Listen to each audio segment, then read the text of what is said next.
প্রিয় বাংলাদেশবাসী, বাংলাদেশে অসংখ্য হত্যাকাণ্ড ঘটেছে, অসংখ্য ঘটনা ঘটেছে। এর মধ্যে বড় একটি ঘটনা হলো 10টা অস্ত্রের চালান। যদি অস্ত্র হ্যান্ডেলই করতে না পারেন তাহলে নিয়ে আসেন কেন আপনি?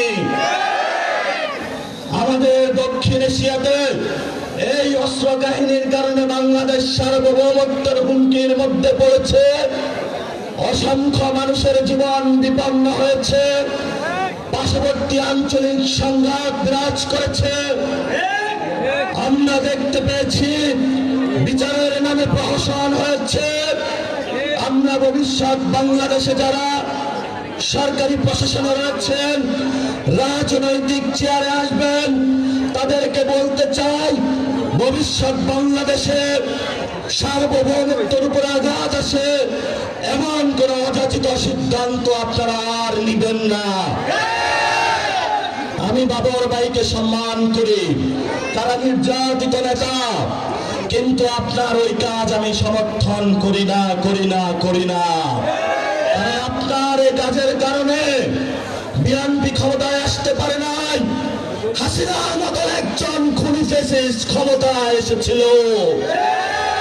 গত 15 বছরে যারা বিএনপির নেতা কর্মী নির্যাতিত হয়েছিল, আমার ভাইদের উপর রক্ত চালিয়েছিল, গুলি চালিয়েছিল, এর জন্য ইতিহাসের কাঠ গড়ায় আপনিও দায়ী থাকবেন। আমরা শান্তি চাই, আমরা অশান্তি চাই না। বাংলাদেশে যদি কোনো ব্যবস্থা না হয়, সেই ব্যবস্থা সঠিক নিয়মে নিতে হবে। মণিপুরি, আসাম, পশ্চিমবঙ্গ থেকে শুরু করে যেখানে যারা রয়েছেন, আমাদের বাঙালি ভাইয়েরা, মুসলমান ভাইয়েরা, তারা আজকে নির্যাতিত হচ্ছে এবং সেই নির্যাতনের জাতাকলে ভারত সরকার দিন দিন বাংলাদেশে তাদেরকে পাঠিয়ে দিচ্ছে। এই সংঘাতের পিছনে আপনি দায়ী।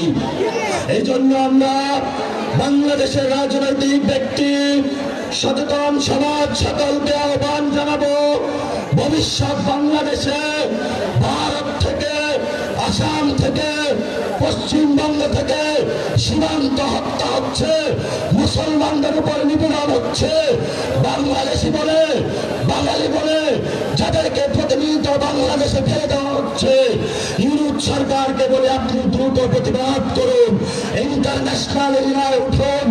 আপনি যদি এই প্রতিবাদ লিপি না পাঠাতে পারেন, আপনার লেজিটিমেসি বাংলাদেশের মুসলমান, বাংলাদেশি বাঙালিদেরকে ব্যর্থতার দায় হিসাবে নিরাপত্তার জন্য আপনাকে ইতিহাসের কাঠ গড়ায় দাঁড়াতে হবে।